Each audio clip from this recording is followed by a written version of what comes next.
Sudah hampir sebulan sejak Menteri BUMN Erick Thohir resmi menjadi Ketua Umum PSSI yang baru, menggantikan Muhammad Iryawan atau Iwan Bule dalam Kongres PSSI.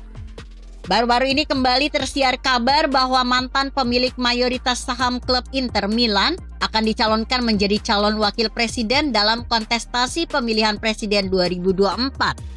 Hal tersebut dilontarkan oleh Ketum PAN Zulkifli Hasan Zulhas dalam pidatonya saat menghadiri workshop dan rapat koordinasi nasional pemenangan pemilu PAN di Hotel Padma, Semarang beberapa waktu lalu.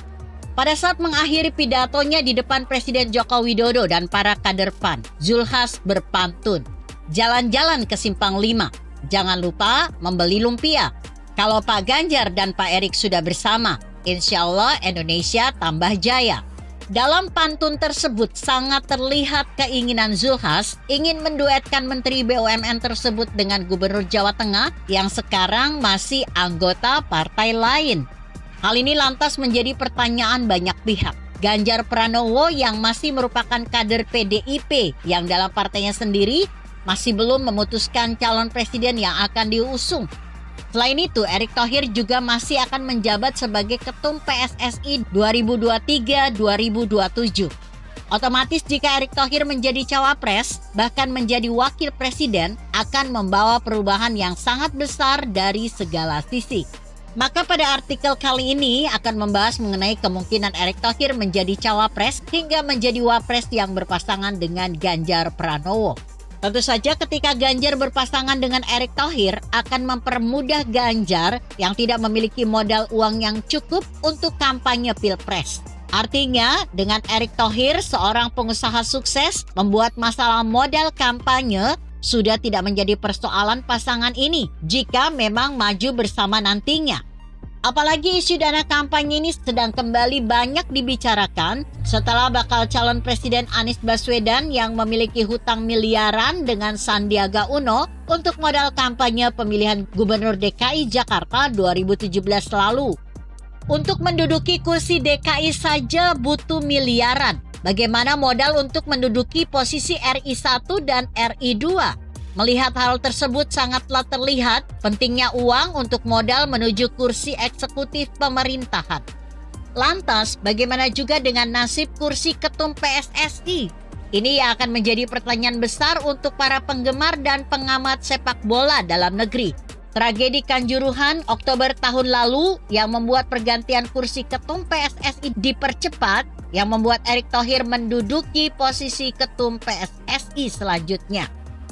Jika Erick Thohir menjadi cawapres, bagaimana nasib kursi ini? Melihat pengalaman sebelumnya, ada Edi Rahmayadi yang sempat mencalonkan diri menjadi Cagup Sumatera Utara sehingga terpilih dalam Pilgub ketika itu, tetap bisa menduduki posisi ketum PSSI di samping menjadi Gubernur Sumatera Utara. Edi baru mundur setelah didesak banyak pihak untuk mundur setelah prestasi timnas senior Indonesia yang mandek di samping isu pengaturan skor yang terjadi di liga lokal. Posisinya pun digantikan oleh Wakil Ketua Umum Joko Driono yang kemudian ditetapkan sebagai tersangka pengaturan skor. Dengan begitu, bila Erick Thohir mencalonkan diri menjadi cawapres, kemungkinan besar akan tetap bisa menjabat sebagai ketum PSSI. Sedangkan bila benar-benar menjadi wakil presiden, kemungkinan besar posisi ketum PSSI akan diberikan kepada waketum sekarang, yaitu Zainuddin Amali. Sebenarnya Zainuddin Amali merupakan Menpora, namun memilih mengundurkan diri untuk menangani sepak bola Indonesia. Tetapi citra Zainuddin Amali kerap kali tidak disukai oleh masyarakat Indonesia ketika menjabat sebagai Menpora.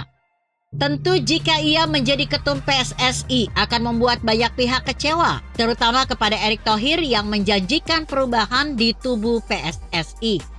Apalagi hal itu memperlihatkan untuk kesekian kalinya kursi ketum PSSI hanya digunakan oleh segelintir elit tertentu untuk naik jabatan yang lebih tinggi karena fanatisme supporter sepak bola Indonesia yang menjadi daya tarik media untuk diberitakan secara nasional yang bisa mendongkrak popularitas tokoh yang menggeluti sepak bola Indonesia.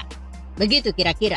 Artikel ini ditulis Haris Riansa yang disadur dari Kompasiana.com dengan judul jika Erick Thohir menjadi cawapres. Bagaimana menurut Anda? Jika Anda berpendapat lain, tuliskan komentar Anda di bawah ini. Saya Emma, Karisma 90.